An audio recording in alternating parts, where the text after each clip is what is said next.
हिंदुस्तान का एक सबसे बड़ा शहर, हजारों सपने आंखों में लिए लाखों लोग रोज हर कोने से यहां आते हैं एक बेहतर जिंदगी की तलाश में। धवल की पिछली किताब बहुत हिट हुई थी। पैसों को सही जगह लगाकर मुंबई की एक बहुत ही लंबी बिल्डिंग में फ्लैट खरीदा उसने। अपनी बीवी पूर्वा और बेटी नैना को लेकर मुंबई पूरी तरह शिफ्ट हुआ तो पता चला कि बिल्डिंग की छत पर रात 11 बजे के बाद जाना मना है। धवल और पूर्वा का नया फ्लैट जिस बिल्डिंग में था, वहां की छत से शहर का नजारा कितना ही गजब होता, ये तो बस सोच सोच के ही पूर्वा पागल हुए जा रही थी। 2-3 दिन तो सब कुछ ठीक करने और घर को सजाने में निकल गए। आखिरकार वीकेंड आया।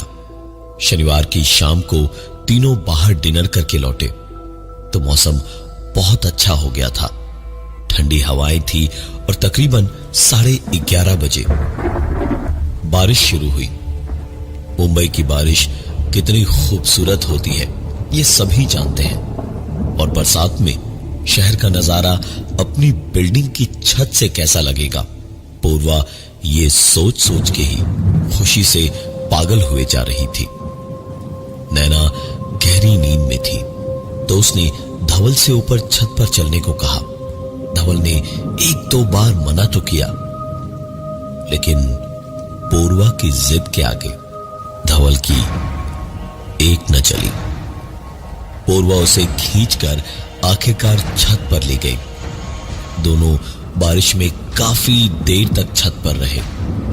धवल पूरे वक्त यही देखता रहा कि आखिरकार रात को छत पर जाने से मना क्यों किया गया था, जबकि यहां तो कोई दिक्कत ही नहीं है। ये तो किसी भी दूसरी बिल्डिंग की छत जैसी ही छत थी। खैर, दोनों वापस घर आए और जिंदगी चलती रही। कुछ ही दिनों के बाद एक बार फिर से रात का ही वक्त था और इस बार धवल ने पूर्वा से कहा, चलो बारिश में अपना शहर देखते हैं। दोनों लिफ्ट से छत पर गए और छत पे पहुंच के देखा कि वो वहां पर अकेले नहीं थे। छत पर एक मियां बीवी पहले से थे, वहां बारिश का मजा लेते हुए। मुस्कुरा के हाय हेलो हुई तो धवल और पूर्वा को उन्होंने बताया कि उनका फ्लैट 4थे माले पर है और वो भी रात को छत ही देखने आए थे। हंसी मजाक और इधर उधर की बातों में थोड़ा वक्त बीता। धवल और पूर्वा अपने फ्लोर पे उतरे तो उनको अपने घर कभी भी चाय पे आने का न्योता देके वो लोग नीचे अपने फ्लोर पर चले गए। अपना नाम उन्होंने पीयूष और मीनू बताया था। धवल और पूर्वा खुश थे कि चलो किसी से जान पहचान तो हुई। नहा धोकर पूर्वा सोने के लिए चली गई और धवल ने टाइपराइटर पर अपनी किताब के पन्ने टाइप करने शुरू किए ही थे जब अचानक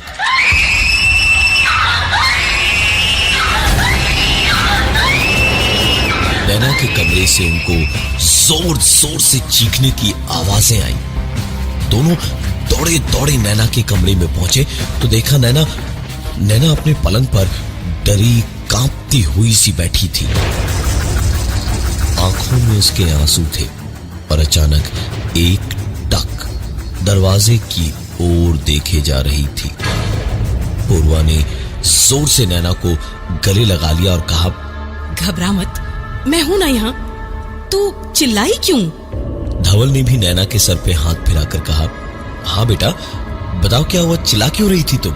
जवाब में नैना ने हाथ उठाकर दरवाजे की ओर उंगली से इशारा करते हुए बताया कि वहां उसने किसी को खड़े देखा था जो कि उससे कुछ कह रहा था, लेकिन समझ नहीं आ रहा था क्या। जरूर बच्ची ने कोई डरावना सपना देखा होगा जिससे डर गई होगी। यही सोचकर पूर्वा ने हंस के उसे प्यार से समझाते हुए कहा, डर मत बेटा, मैं हूं यहाँ, पापा है यहाँ, तू सो जा, वो नहीं आएगा यहाँ। इस पर उस छोटी सी बच्ची ने कहा, हाँ माँ, वो इधर नहीं आएगा, वो आपके कमरे में चला गया है। ये सुनकर धवल ने हंसते हुए कहा, अच्छा किया जो वहां चला गया, मैं देख लूंगा उसे अब। ठीक है, तू सो जा। उसे सुला के धवल और पूर्वा अपने कमरे की ओर बढ़े तो दोनों को अपने कमरे के अंदर से आती एक आवाज साफ साफ सुनाई दी।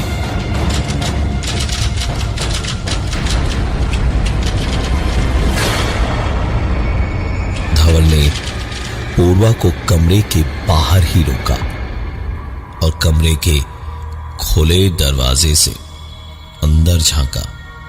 लाइट जली हुई थी और पूरा कमरा खाली था, अंदर कोई भी नहीं था। पूर्वा और धवल को सारी रात नैना की फिक्र में नींद नहीं आई। एक दो दिन और बीते। अब ये नई जगह भी बिल्कुल घर जैसी हो चुकी थी इनके लिए। रात का वक्त था, तकरीबन 1:30 बजे थे। धवल पूर्वा अपने कमरे में और नैना अपने कमरे में आराम से सो रहे थे जब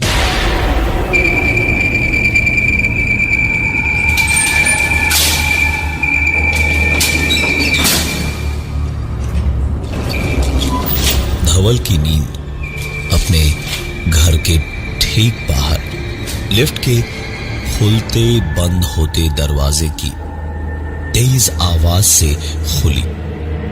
धवल उठकर सीधे बाहर ही गया और जाके देखा लिफ्ट उसकी ही फ्लोर पर रुकी हुई थी। अंदर कोई नहीं था, लेकिन उसका पंखा चल रहा था। उस पुरानी स्टाइल की सर्विस लिफ्ट की खासियत थी कि उसमें कोई चढ़ के दरवाजा खींच के बंद करे तभी उसका पंखा चलता था, और जब उतरे तो 20 सेकंड में बंद हो जाता था। लेकिन यह पंखा अभी भी चल रहा था। धवल ने लिफ्ट का जालीदार दरवाजा खोला और पता नहीं क्या देखने की उम्मीद में अंदर जाके खड़ा हुआ। ऊपर देखा और तसल्ली हुई तो धवल पलट के लिफ्ट से निकलता इससे पहले ही लिफ्ट का दरवाजा अपने आप बंद हुआ। धवल आवाज लगाकर सिक्योरिटी या किसी को बुलाए इससे पहले ही उसके पीछे से किसी ने उसके मुंह को दबाकर बंद कर दिया। धवल की आवाज गले में ही दबके रह गई।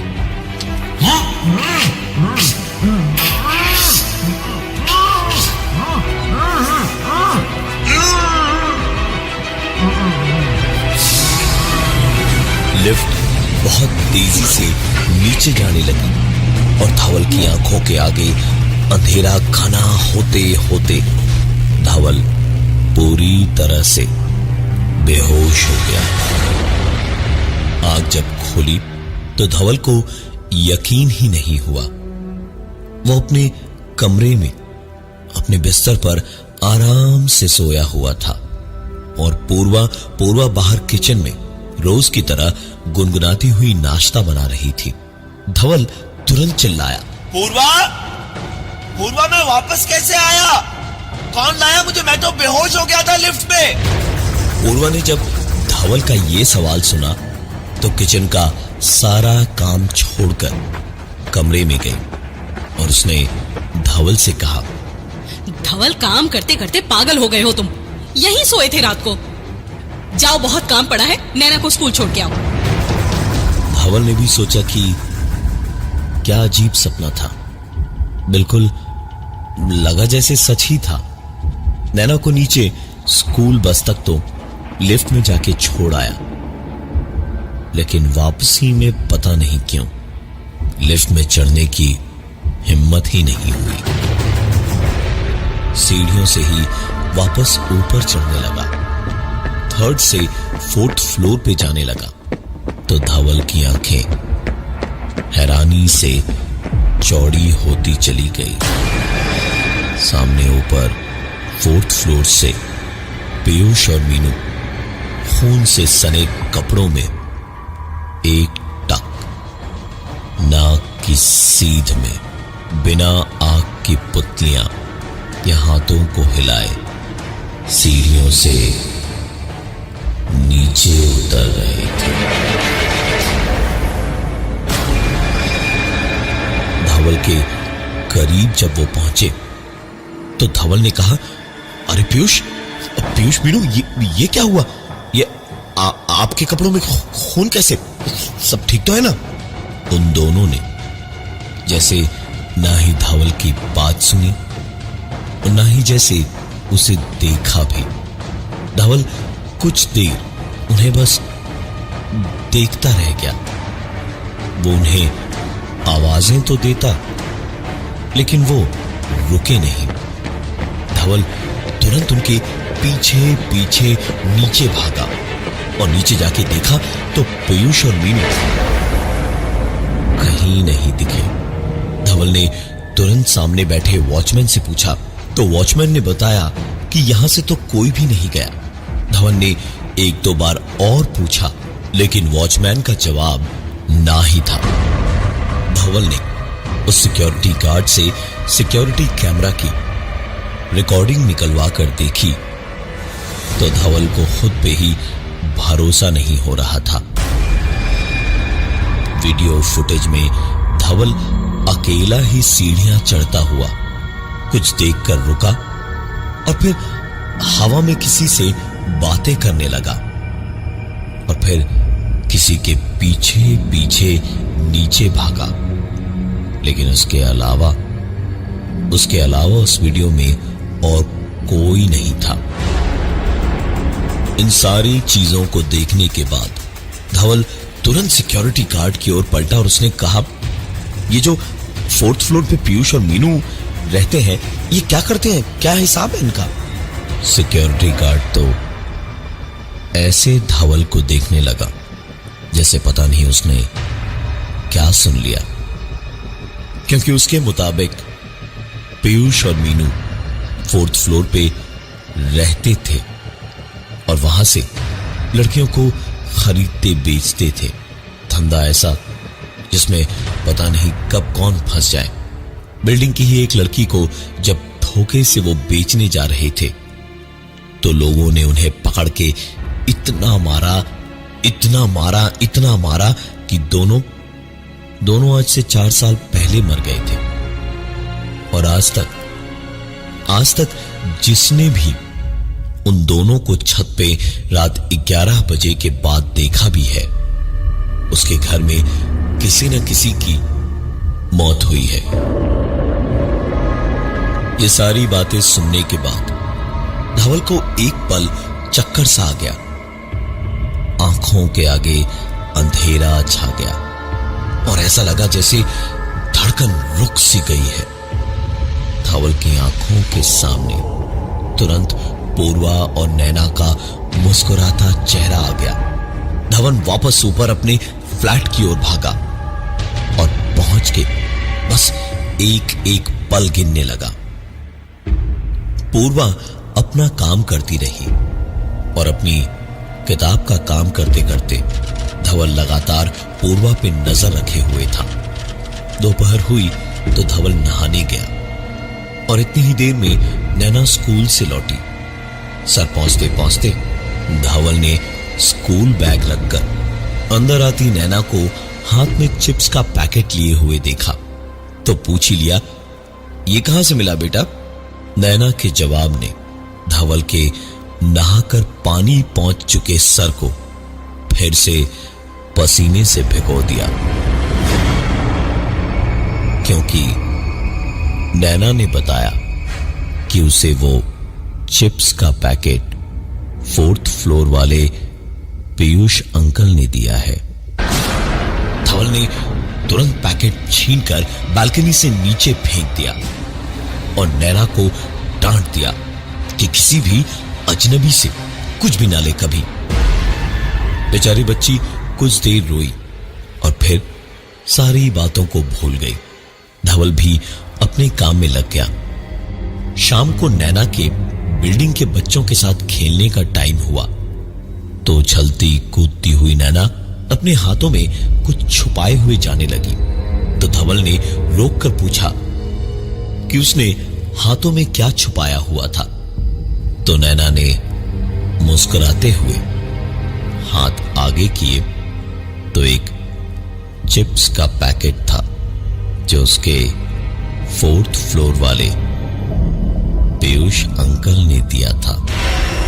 और इतना कह के नैना खुले दरवाजे से बाहर भाग के लिफ्ट में घुस गई। धवल उसे रोक पाता इससे पहले ही धवल पूरी ताकत से दरवाजा खोलने की सिर्फ कोशिशें ही कर पाया, लेकिन दरवाजा नहीं खुला। धवल घर के अंदर से ही चिल्लाया, नैना रुक जाओ, नैना वापस आओ, नैना, नैना रुक जाओ, नैना वापस आओ, नैना।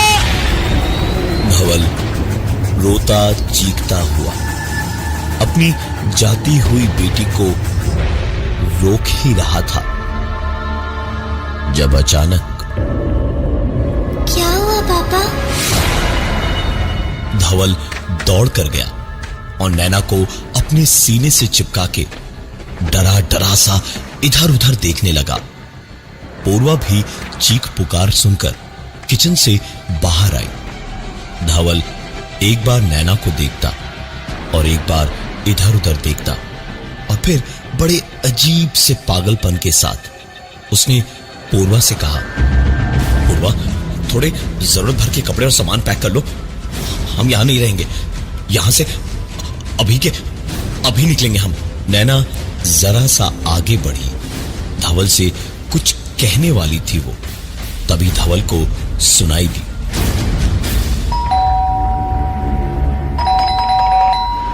धवल ने पूर्वा की गोद में अपनी बेटी नैना को दिया और दरवाजे की ओर बढ़ा। धवल दरवाजा खोलने जा रहा था तो एक पल को न जाने क्यों रुका और आई होल से झांक कर देखा और देखते ही उसे लगा जैसे उसकी आंखों के आगे अंधेरा सा छा गया, क्योंकि बाहर पीयूष और मीनू वैसी ही पथराई आंखें और पथराई से होंठ लिए खून से सने कपड़ों में खड़े थे और डोरबेल बजाए जा रहे थे। धवल तुरंत पलटा और एक दो पास रखी कुर्सियां उठाकर दरवाजे के हैंडल से अटका के लगा दी, जिससे दरवाजा तोड़ न पाए बाहर से। डोरबेल बजे जा रही थी और अब धवल पूर्वा की ओर पलट के बोला, बाहर मीनू और पीयूष खड़े हैं, वो नैना और तुम्हें मुझसे दूर ले जाएंगे। तुम लोग अंदर छुप जाओ, मैं अभी तुरंत सिक्योरिटी को बुलाता हूं। तो अंदर जाओ तुम लोग। पूर्वा के लिए ये सब बहुत हो गया था। उसने गुस्से में रोते रोते उससे कहा, कब तक धवल, कब तक? अपनी कहानियों में इतना मत खो जाओ कि उन्हीं में जीने लगो। तंग आ चुकी हूं इन सब से। अरे कोई नहीं है हमें तुमसे दूर करने वाला। कौन पीयूष, कौन मीनू? धवल की आंखों में जैसे गुस्से से खून उतर आया था कि उसकी बात पूर्वा कैसे नहीं मान सकती। गुस्से से दांत भींचकर धवल ने कहा, तुम मीनू और पीयूष को भूल गई? हाँ? अरे वही जो छत पर मिले थे हमें, वो जो 4 तल्ले पर रहते हैं पीयूष और मीनू, उन्हीं की बात कर रहा हूं मैं। पूर्वा अपनी बेटी नैना को उसके कमरे में छोड़ ही आई थी और उसके बाद अपना सर पीटती हुई जमीन पर बैठ गई और रोते हुए उसने कहा, बस करो धवल, कोई नहीं मिला था तुम्हें छत पे। मैं तो गई भी नहीं कभी तुम्हारे साथ। छत पे रात को जाना मना है, भूल गए तुम? धवल मैं भी इंसान हूँ, थक चुकी हूँ अब इन सब से। जीना दुश्वार हो गया है मेरा। भूल गई? तंग आ चुकी हूँ इन सब से। कब उन्हीं की बात कर रहा हूं मैं। पूर्वा और धवल के बीच बात इतनी बढ़ गई कि पूर्वा बात कहते कहते ही बालकनी तक गई और एक बार पलट के धवल को जी भर के देखा और फिर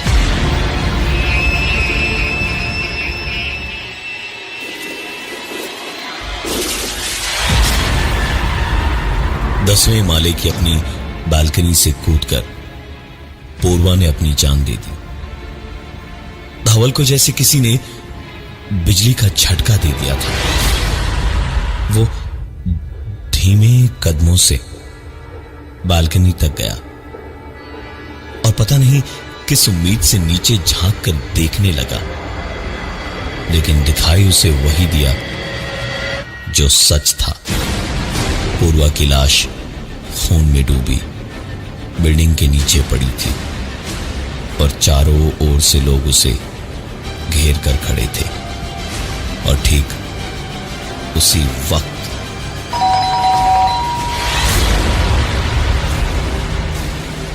दरवाजे की घंटी फिर से बजी। धवल ने तुरंत नैना के कमरे का दरवाजा बाहर से बंद किया और आई होल से झांका तो देखा दरवाजे पर इस वक्त पीयूष और मीनू पीछे खड़े थे और एक जख्मी पूर्वा डोरबेल बजा रही थी। धवल सर से पांव तक पसीने से भीग चुका था। धवल अपनी आवाज, धड़कन और सांस सब रोके हुए दरवाजे के इस पार था और सिर्फ नैना के लिए ऊपर वाले से दुआ मांग रहा था। पर शायद उसकी दुआ सुन भी दी गई। पूर्वा, पीयूष और मीनू तीनों पलटे और सीढ़ियों से उतरने लगे। धवल ने दरवाजा खोला और झांका तो पूर्वा ने सीढ़ियों से उसे पलट के देखा और बस चुप रहने का इशारा किया।